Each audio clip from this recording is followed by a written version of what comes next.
Donc, on était autour de 2 heures, je sais plus trop, mais c'était tardivement en tout cas. Et je priais pour la jeunesse ivoirienne.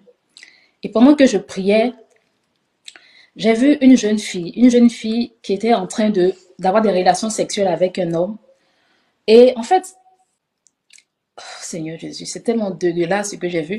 En fait, la jeune fille, elle était couchée et l'homme, pour prendre son plaisir, normalement, il devait, on va dire, voilà, sortir avec elle, mais non. Lui prenait son plaisir en prenant un bois. Vous voyez les cannes à sucre. Vous voyez comme la tige des cannes à sucre là. En fait, c'est ce que le monsieur il prenait et il mettait dans le cesse de la fille. Et elle, ça ne lui disait rien. C'est ce que je voyais dans la vision. C'était pas un rêve, c'était une vision. Et pendant qu'il injectait ce bois-là en elle, elle, ça ne lui disait rien. Et lui, c'est à ce moment-là qu'il prenait son plaisir. Et quand il a fini, elle a pris son argent, elle est partie. Et je vous assure que quand je suis sortie de cette vision, j'ai eu des frictions. J'ai eu des frictions. Des frissons. Et le Saint-Esprit m'a dit que vraiment la dépravation sexuelle a, comment expliquer, la dépravation sexuelle a vraiment pris un haut niveau en Côte d'Ivoire, dans la jeunesse ivoirienne. Oui. Parce que est-ce que vous trouvez normal qu'une jeune fille se mette là, à accepter qu'un homme, c'est-à-dire au lieu que cet homme-là la pénètre, non, lui il prend un bois, il met en elle, et c'est pendant qu'il lui fait ça, oh là là, c'est pendant qu'il le fait que lui prend son plaisir. Et elle, ça ne lui dit rien. Ça ne lui dit rien. Les choses qu'on voyait à Sodome et Gomorrhe, c'est comme si c'est normal. Vraiment, prions pour la Côte d'Ivoire. Prions pour la. Bon, il n'y a pas que la Côte d'Ivoire, mais moi, c'est la Côte d'Ivoire que j'ai vue. Il y a trop de choses qui se passent. Pour vous qui êtes convertis, prions beaucoup pour la jeunesse ivoirienne. Prions beaucoup, beaucoup pour la jeunesse ivoirienne. Prions beaucoup pour tous ces vautours, ces gens qui sont là, ces gradés qui ont de l'argent et qui se permettent de faire des bêtises avec des filles.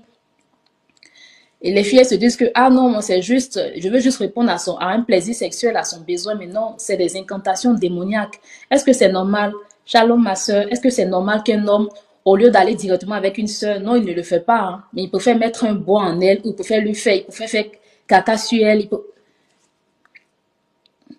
Shalom. Prions beaucoup pour la Côte d'Ivoire. Pour nous, les chrétiens, ne restons pas seulement dans notre coin. Ne soyons pas là dans notre coin à marcher seulement avec des chrétiens. Ah non, si je côtoie les païens risquent de me contaminer. Oui, c'est vrai, les païens risquent de nous contaminer. La Bible dit que celui qui marche avec des sages devient sage. Celui qui marche avec des insensés devient insensé. Mais quand on regarde la vie du Seigneur Jésus-Christ, le Seigneur Jésus-Christ, il aimait les païens. Il côtoyait les païens. Il ne faisait pas des païens ses intimes, mais il côtoyait les païens. Pourquoi? Parce qu'il voulait leur montrer un bon exemple. Il voulait leur dire que, écoutez, on peut être comme moi, on peut être distingué et avoir une bonne vie. Donc, chers chrétiens, ne restons pas seulement dans ce groupe. Ce groupe de moi je marche seulement avec les chrétiens. Moi, je ne côtoie pas les païens. Les païens ont besoin d'entendre parler de Christ. Moi, je pense qu'avant, elles étaient ignorantes, mais de nos jours, elles savent ce qu'elles font. Oui, mais vous savez, quand le diable règne dans ta vie, quand le diable règne dans ta vie, en fait, il fait que on peut penser que ces filles-là savent ce qu'elles font, mais elles ne savent pas ce qu'elles font.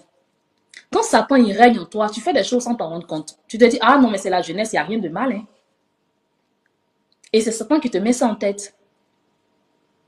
Quand un homme qui va chez le féticheur lui dit, pour ta délivrance, je veux que je dis pour ta délivrance, pour que tu aies du succès, je veux que tu tues ta mère. Un homme censé ne peut pas tuer sa mère.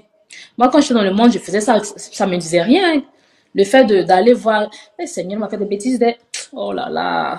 Tu peux aller voir un gars, tu vas le voir, il te dit, bon, moi, je ne veux pas coucher avec toi, je veux juste t'appuyer. Bon, Côte d'Ivoire, c'est comme ça, on dit, hein, je veux juste t'appuyer. Et il finit de t'appuyer, te remet de l'argent. Et moi, à l'époque, je me disais, de toute façon, il m'a rien fait, il m'a juste donné de l'argent, je m'en fiche. Et je sais que c'est comme ça, ces jeunes filles-là, c'est ce qu'elles se disent. Elles se disent, bah, de toute façon, on était dans un hôtel, on était dans un endroit, on était loin de chez moi. Qui sait que j'ai fait ça? J'ai eu mon argent, je me suis acheté les mèches humaines, j'ai fait tant. Qui sait? Franchement, parlons de Christ. Parlons de Jésus-Christ. Mes soeurs chrétiennes, ne dites pas, ah non, moi je ne connais pas beaucoup de Christ, hein, je ne connais pas trop la Bible, donc je n'ai rien enseigné. Si, même si tu ne connais pas trop la Bible, tu sais au moins que la Bible a dit, tu ne voleras pas. Tu sais au moins que la Bible a dit, tu ne mentiras pas. Tu sais au moins que la Bible a dit, tu ne commettras pas l'impudicité. La Bible dit que les impudiques n'hériteront point du royaume des cieux. N'attendez pas de connaître la Bible par cœur. Levons-nous, évangélisons.